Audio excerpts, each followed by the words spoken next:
სექტემბრიდან ახალი თანამედროვე სტანდარტების ავტობუსები ეყოლება თბილისის მერი მოადგილესთან და შეფასე თბილისის სატრანსპორტო კომპანიის გენერალურ დირექტორთან ერთად პოლონეთის ქალაქ პოზნანში ქარხანაში იმყოფებოდა, სადაც პირადად გაეცნო ახალი ავტობუსების აწყობის პროცესი. პოზნანში 98 წელს დაფუძნებულ საწარმოში ძირითადად CNG საწვავზე მომუშავე ძრავებით აღჭურვილი საქალაქო ავტობუსები ეწყობა. მათი ერთ-ერთი მთავარი პრიორიტეტი არის ის, რომ შემცირებულია გამონაბოლქვში ნახშირბადის მოცულობა, არ გააჩნია შავი კვამლი და უსიამოვნო სული.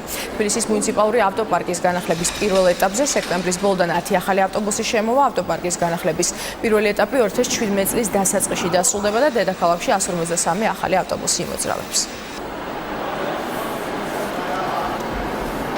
ბოლო მოდელის Euro 6 ტიპის სისტემა, რაც გარემოზე ზემოქმედებას, რასაც გარემოზე ზემოქმედება მინიმუმამდე დაყავს ერთის მხრივ და მეორეს მხრივ ეს არის სისტემა, რომელსაც დღეს ევროპის ძალიან ბევრი წამყვანი ქალაქი იყენებს. ავტობუსები არის 12 მეტრიანი, არის ადაპტირებული და გათვლილია ყველა იმ თანამედროვე მოთხოვნაზე, რომელიც სჭირდება თანამედროვე ქალაქის გზავრების კომფორტულ გადაადგილებას. ამიტომ ვფიქრობთ, რომ ეს არის და იქნება კავკასიის რეგიონში ერთ-ერთი გამორჩეული პროექტი.